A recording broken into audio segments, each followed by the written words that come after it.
So, Andrew. Yes. Hi. Mr. Andrew Tan. That's me. That is I. You've been working at BPS for how long now?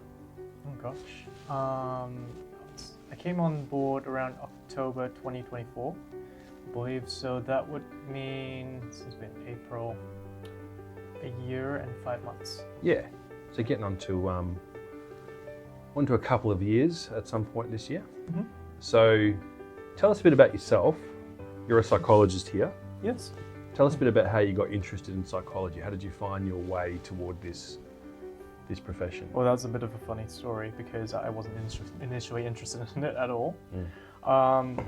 During high school, I was interested in a variety of artistic pursuits, actually. So, at the very start, I was more interested in drawing, making art, music, singing, you name it. I probably was involved in it at some point. However, when it came to university, I knew I wanted to go to university, and I couldn't quite see myself taking on an artistic major instead.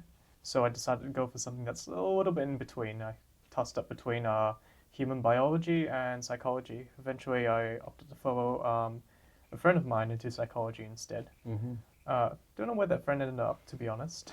But here I am now. I guess I sort of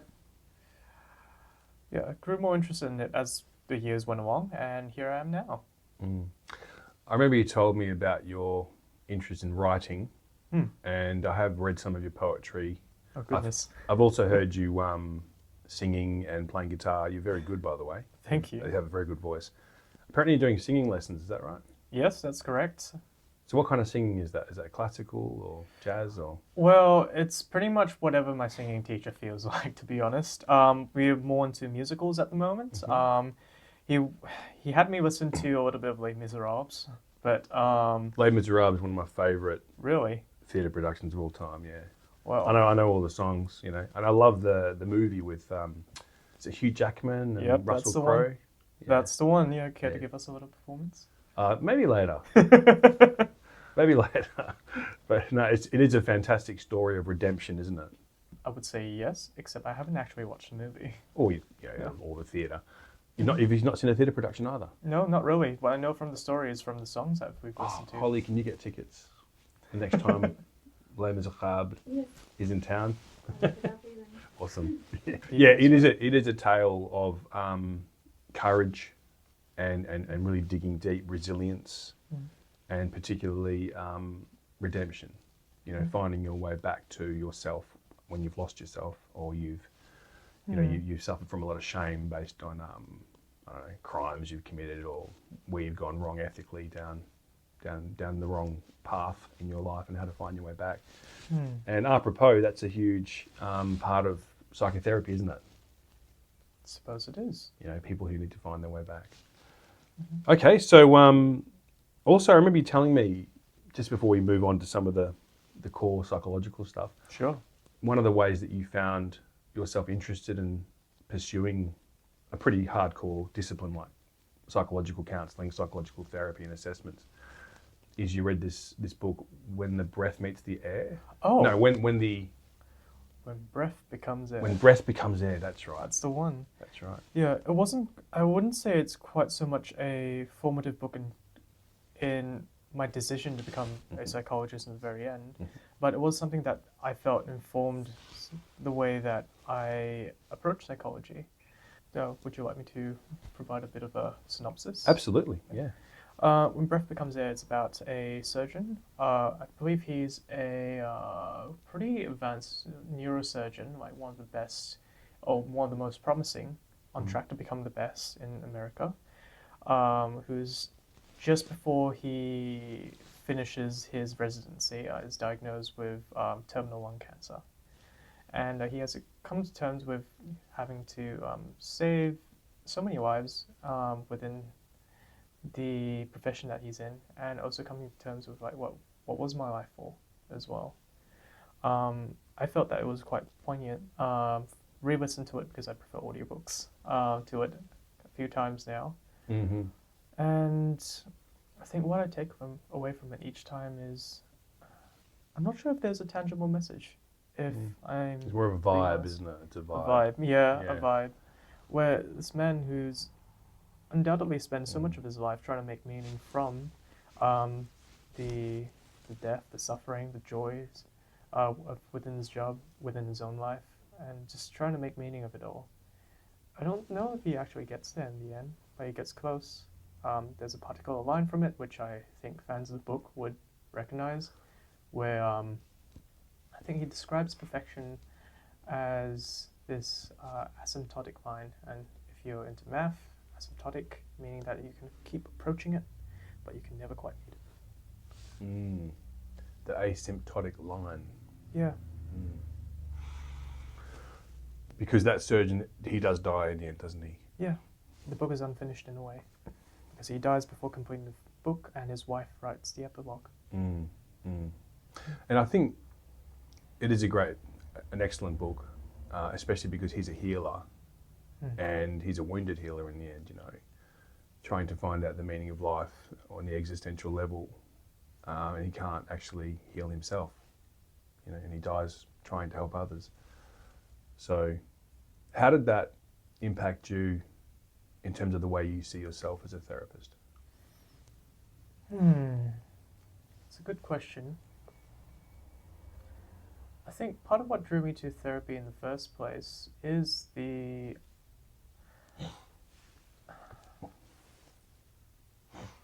privilege of being able to be that person sitting with another person who's hurting because of, well, sometimes uncontrollable situations within their lives, sometimes things that they might not see a way out of. By looking back through how this surgeon carried himself, it gives me a bit of strength, I think, to carry on. And, on one level, if he can do it, then why not I? And to keep trying to find meaning within the work that I do as well. And much like him, I don't think I'll ever quite reach it, but I can explore it and be within the space. I think that's what provides my life with a deal of meaning, at least. So it's something about being of service, making a positive contribution, doing the best we can to help others who may feel very stranded at various points in their life. Absolutely. But it's also what I learn from them as well, I feel. Oh, you definitely learn a lot from your clients, don't you? Yeah. Yeah, it's almost like we live 10 lives in one, I've often thought, because you're not just learning from your own lessons, but you're kind of learning vicariously from all the people and the colleagues that you come across throughout your career, you know? I feel like as I meet my clients, I'm learning how to be a little bit more understanding, a little kinder, or take on a different perspective and understand, like, oh, I didn't know that someone could feel this way or act this way, or could ever be placed inside this kind of situation before.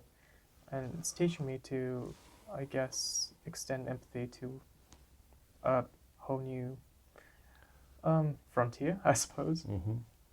So empathy is important for you? Yes. That ability to connect non-judgmentally.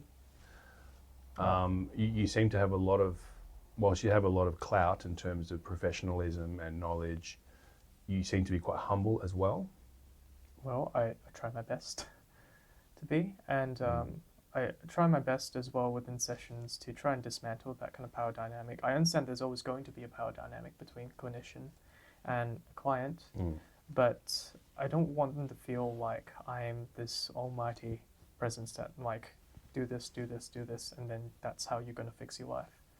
Yeah, because we have to move towards that collaborative function, don't we, where we're collaborating together, the client, the therapist, the psychologist. Absolutely. At the same time, though, you're holding space. You're a bit of a knowledgeable person, hopefully, with skills and coordinating the therapeutic course. Well, yeah. Right. The way that I put it with some clients, or I try to with most clients when I remember to, is that I explain it as I'm a specialist within the mental health field. Essentially, I've done my training on such and reviewed evidence, studies, etc. Whereas you're an expert or specialist in yourself. I can't really tell you how to live, but we can work together to find out what might work best for you. And a lot of that expertise in self is also subconsciously held. So the art of therapy there, or the practice of therapy, is to draw that forth, because they may not be putting two and two together.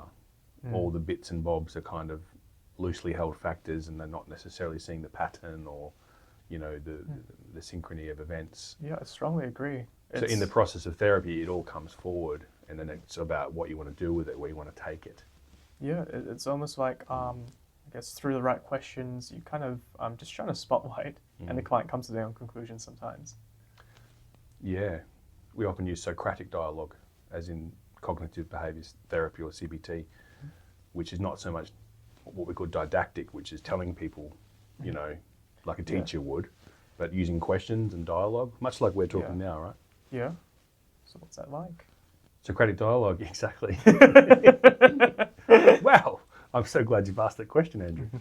Yeah, so, and I also am aware of the word education in Latin comes from the Latin word educare, which means to bring forth, right? So when you're really educating someone, you're bringing forth, you're extracting it from them. As opposed to putting it in. Yeah, and of course we have a balance of the two, don't we? That's for sure. We don't get too postmodern here. Yeah, it's in therapy, considering they know themselves far better than anyone else, even though some of it may be subconscious or suppressed or repressed even.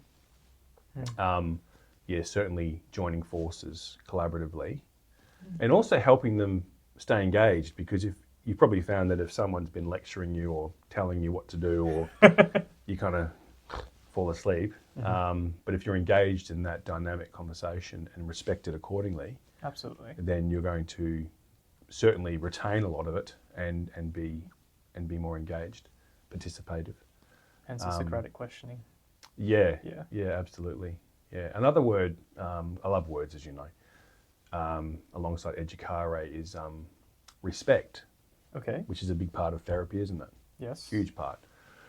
Respect is a Latin derived word. Spect as in spectacle, spectate. Right. In other words, to look, to see, and as in repeat.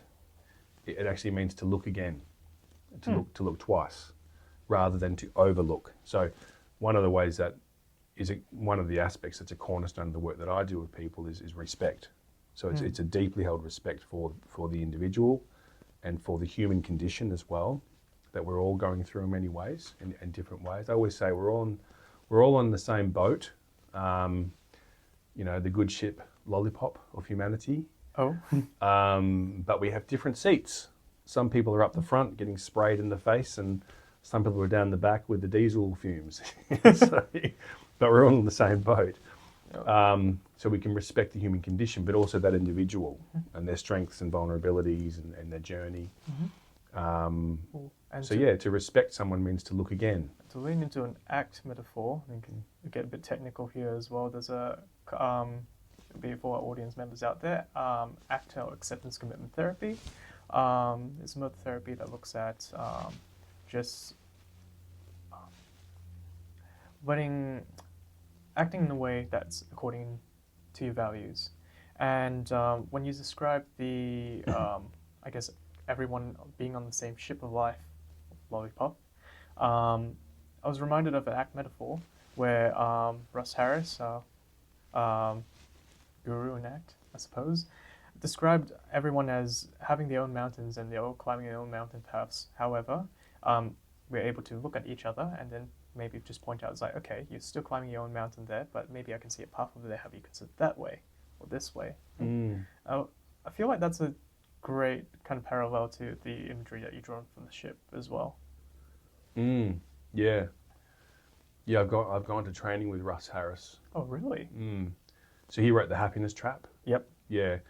So that's a really good book as well. Great for clients as well. Yeah, I often recommend that book. And he was living in Fremantle, near where we lived for a while. Okay. And I believe his son has autism as well, which would take us apropos to some other trajectories of our conversation today. Yeah. We'll get to that in a minute. But ACT, or ACT, I should say, acceptance and commitment therapy, it's particularly good in parallel with cognitive behaviour therapy.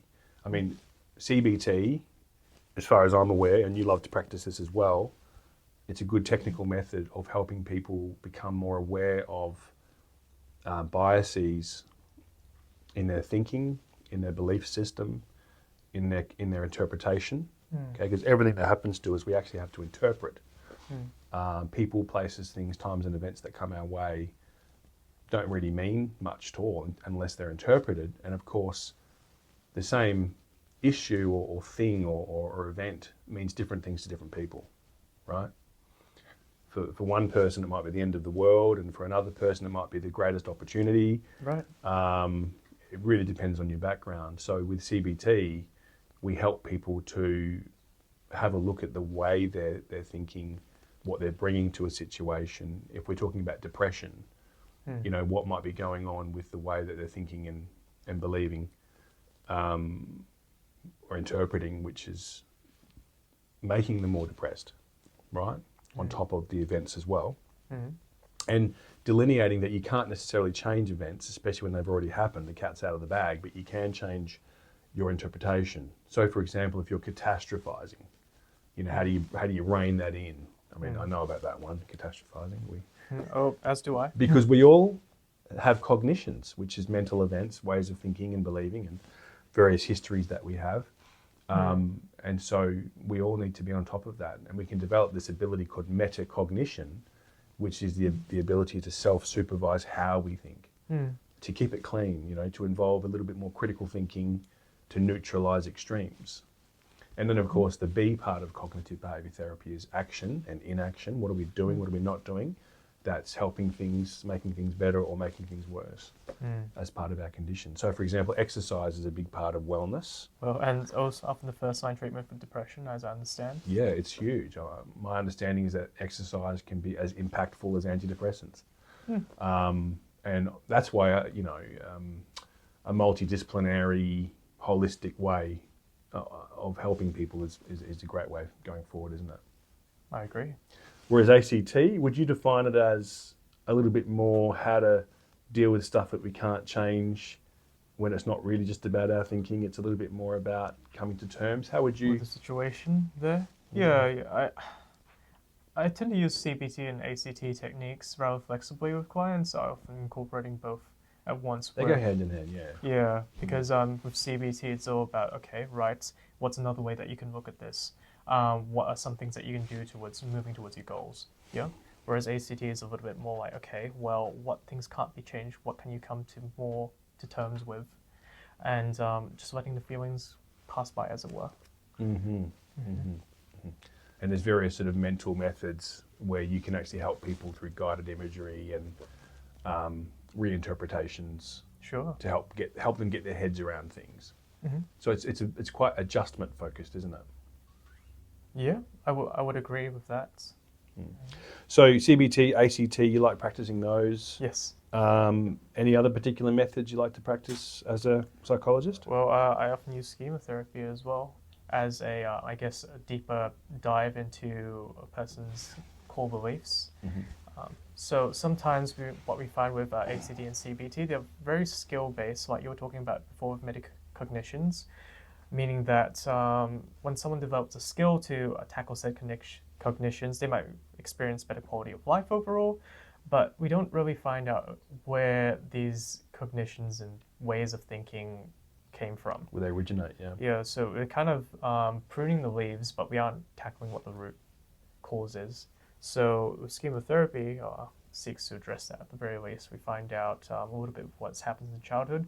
So if you ever had therapy before and your therapist starts asking you about childhood, that's potentially where they're going to. It's sort of a blend of psychodynamic therapy and family systems with cognitive behaviour therapy and a few other bits and bobs. It's quite eclectic. It's quite eclectic, isn't it? Yeah. And a schema, of course, in this parlance, is a pattern of thinking, feeling, reacting, responding, interpreting, which is linked to past trauma. And we talk about little t and big T. Big T traumas. So small trauma or subtle trauma and gross trauma. And so, of course, if we are subsequently in our lives reminded of past trauma, in other words, triggered, that whole schema, that way of thinking, feeling, behaving can be activated. Yeah. What we call schema activated, and it's almost like being possessed by it, isn't it? It comes over you. Well, there's that part of you. Yeah. So that's I think it's a good way of conceptualizing it. That within schema, you're shifting between like different parts of you. They're all a part of you, and they all serve a function. It's not like they're bad things overall. For example, when you were a kid, it might have been beneficial for you to have really high standards for yourself. It might not necessarily be useful right now as when you're an adult, but because your brain's kind of hardwired to learn like, okay, in these kinds of situations, react this way. It's going to be hard to unlearn that. And part of schema therapy is getting to the root of why did you develop this kind of belief in the first place? And then, okay, right, what are some of the erroneous beliefs that we can try and replace through a combination of talking about it rationally and acting in a different way and providing an experience that is going to be counter to that initial bad experience. I mean, schema therapy interventions are a lot about, in therapy, addressing the schema which is sort of dormant or active depending on triggers experientially in the session. So you've got to approach it with experience and with emotional experience. So we'll often use imaginal exposure and rescripting, and that sort of Gestalt two-chair work where you're helping the client, say, confront a perpetrator from the past or a parent who undermined them or something like that. It's hugely involving experiential ways to help them. Yeah. So as opposed to the, I guess, the usual talking and rationalizing things, it's kind of like, okay, I'm here now. It's quite immersive. What do I do? Yeah. Yeah, that's right. That's what I quite like about it at the very least. Schema. Now, of course, there's room to grow there as well, as with all the other modes of therapy that I do, but it's something that I do quite enjoy working in. Yeah, and I think you and I share that approach of being eclectic. I've often said, don't make the client fit the model, the intervention model. Use the various models that are suitable for that particular person based on who they are. Yeah. Okay, so another part of your work, Andrew, is you do see a lot of kids. Yes, a lot of children. We do hear a lot of kids running up and down the corridors and their parents coming in and swinging their little legs on the waiting room chairs. Kids do seem to be drawn to you, and you seem to work very well with them. So tell us about your work with kids. They're fun to work with. They're usually... So you see 6 and above? Yes, I do see 6 and above there. And what's the reason for that cutoff, 6? That's because, well, when working with children 6 years and under, they grow very fast. So developmentally speaking, they change quite a lot in the times that we see them next, and it's quite a lot harder to work with them using CBT and ACT approaches as well. When they're too young, Yeah, when they're too young. So it'll be trying to rationalize with them when they're having a tantrum is not a good idea. But you can also pivot and work with the parent, can't you? Of course. Yeah. Yeah, in that kind of situation, if the parent still wants help, we can work with the parents directly instead. So you've interviewed the child, perhaps you've done the assessment, then you might help the parent or the teacher with, parenting or, certain kinds of ways of working with that child's issues. I did want to quickly delineate as well. I'm not going to tell parents how to parent their child. No, we don't tell them how to parent. It's more to do with techniques, methods that are helpful as an adjunct to parenting or teaching, as the case may be.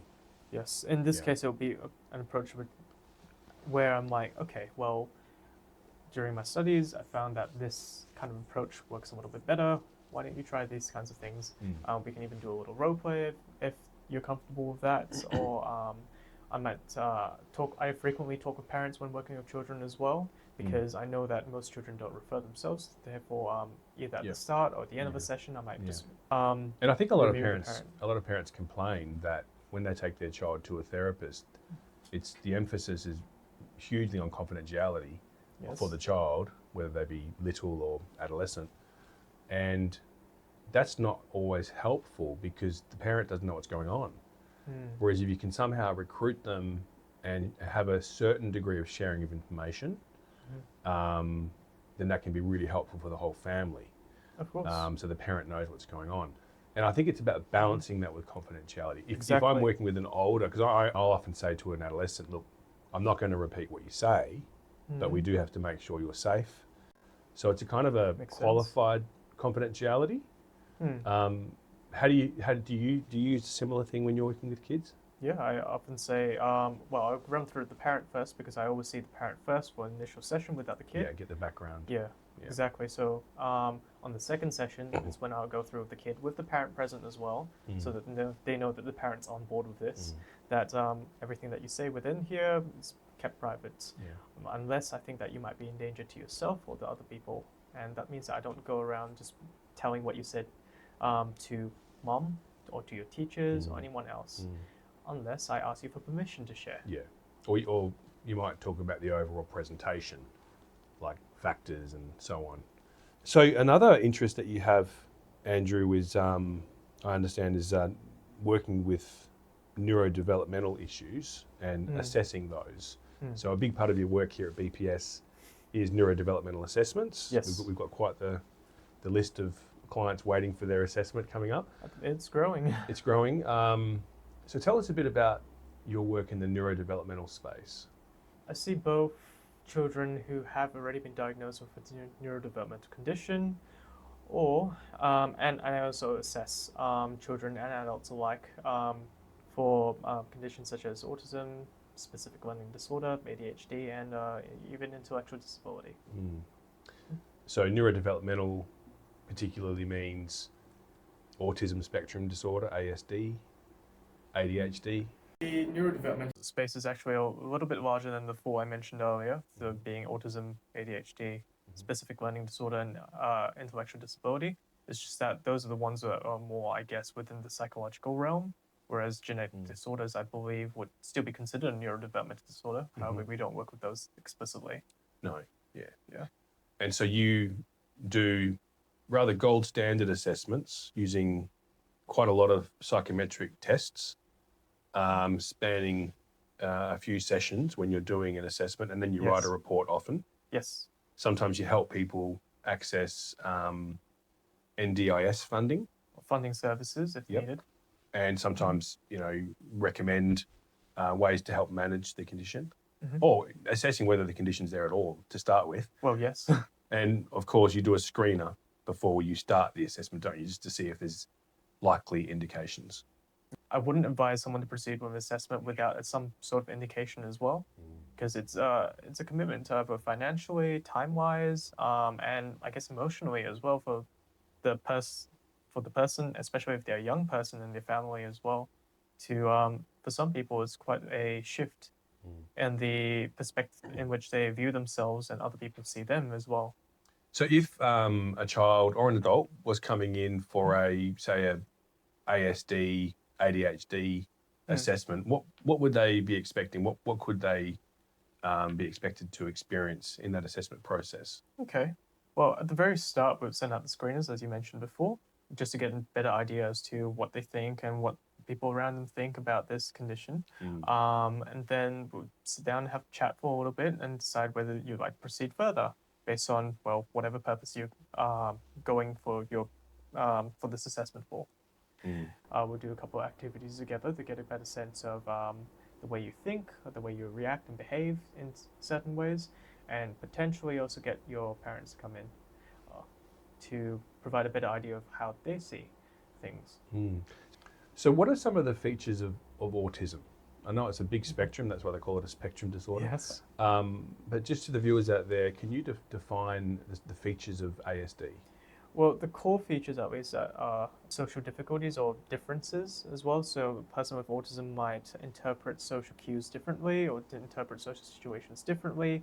They may react to it a little differently. They might not even be as motivated to socialize, or they may have a social drive that's like really, really high. It differs from person to person. The core feature there is atypicality. It's a little bit different.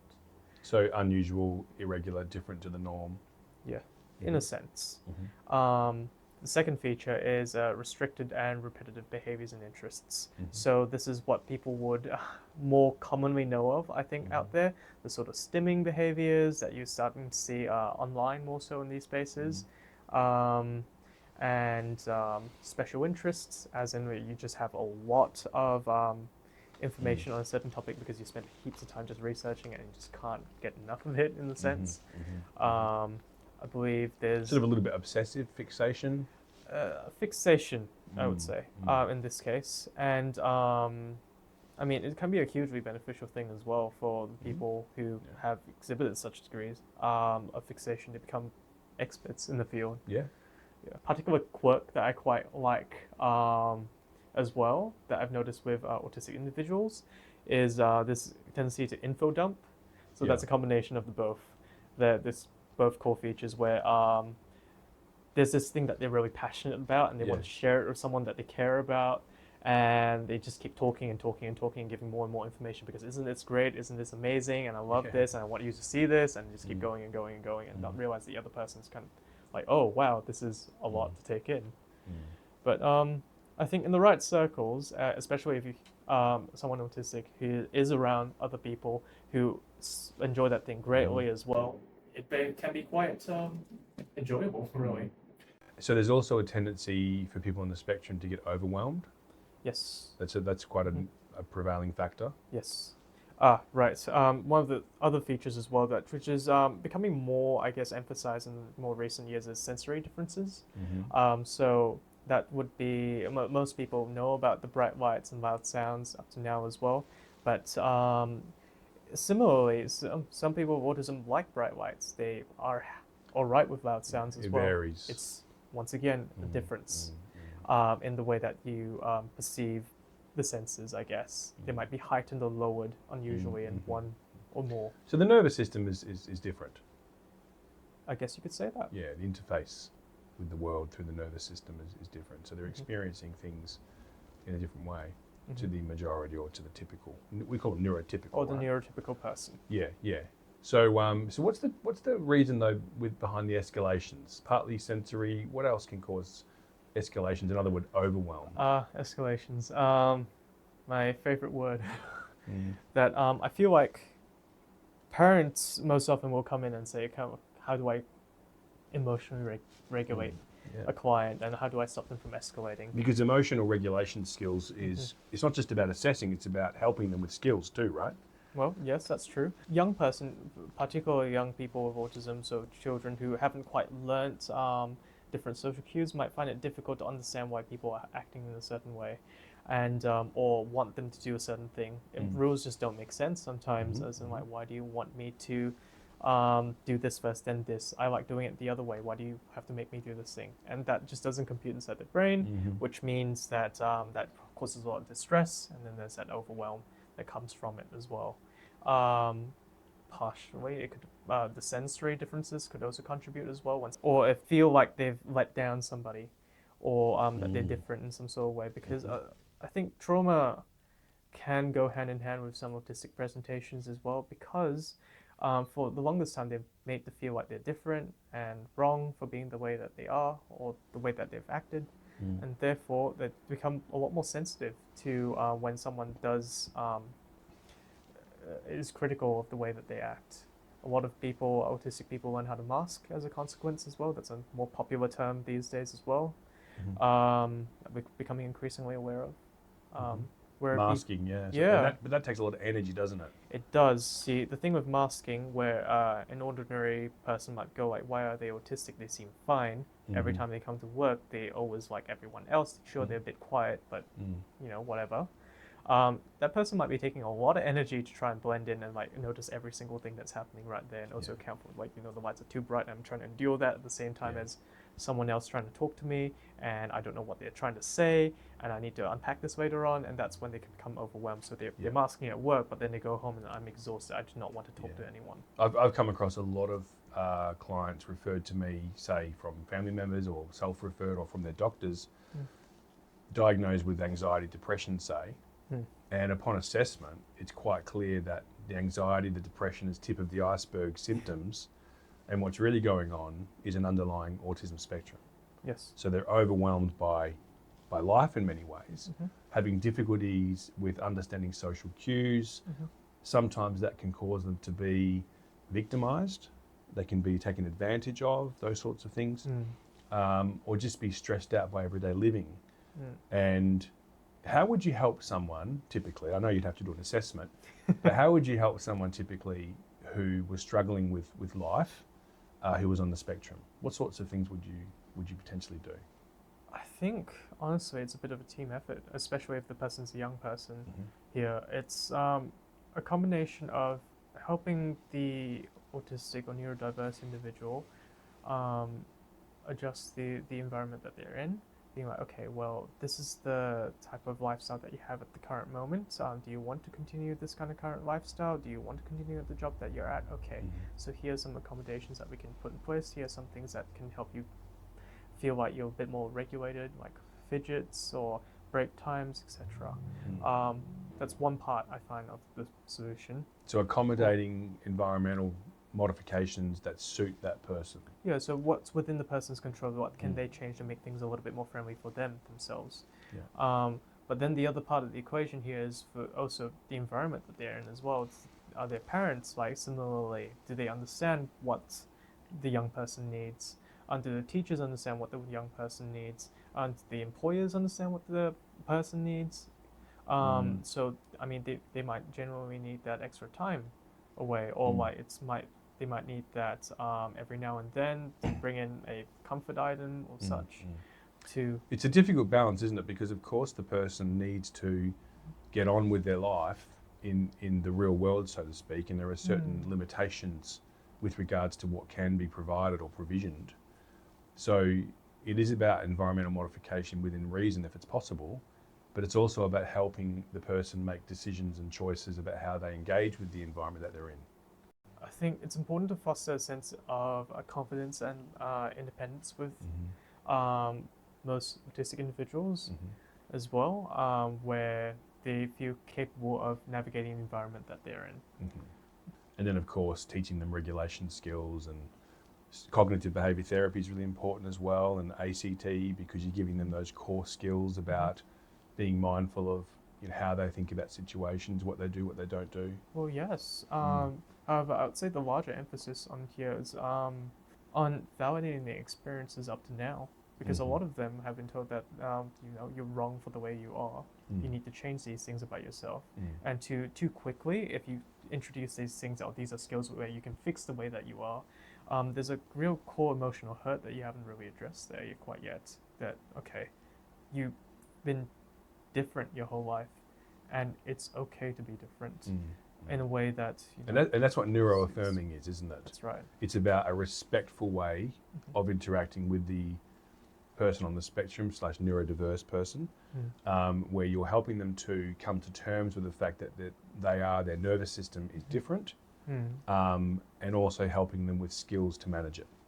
Absolutely. Yeah. I think I did want to quickly flag as well that we've been talking largely about autistic individuals here, but when we use the term neurodiverse, we're also referring to a whole bunch of other individuals and diagnoses, conditions out there. So just before we finish, because I'm aware we've got to run off and see clients, just in a nutshell, how would you define ADHD? Because a lot of people sort of say, oh, I've got so much ADHD, or my ADHD is playing up.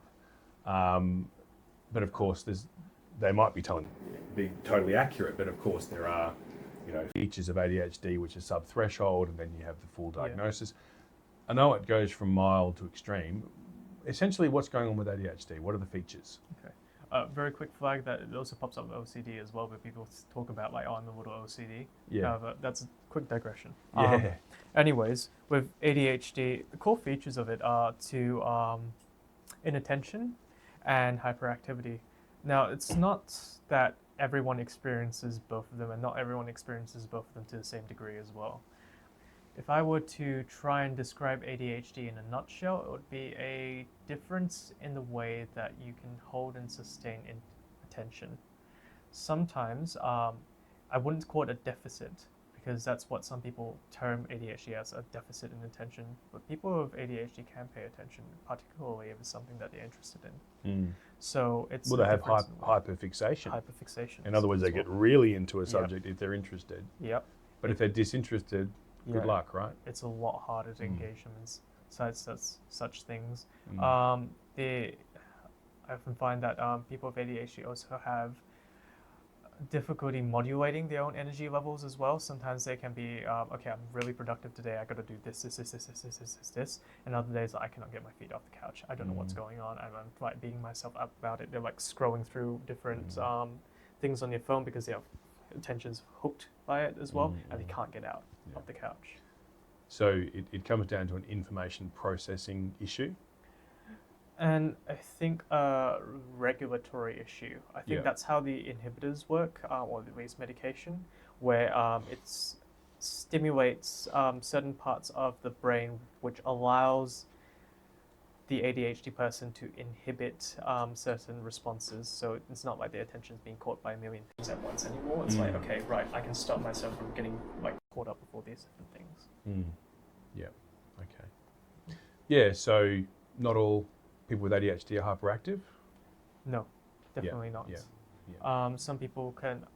This is what a lot of parents have described to me as ADD, which was true in the previous edition of, I guess, and psychological. The Diagnostic and Statistical Manual of Mental Health Disorders, which is now volume 5.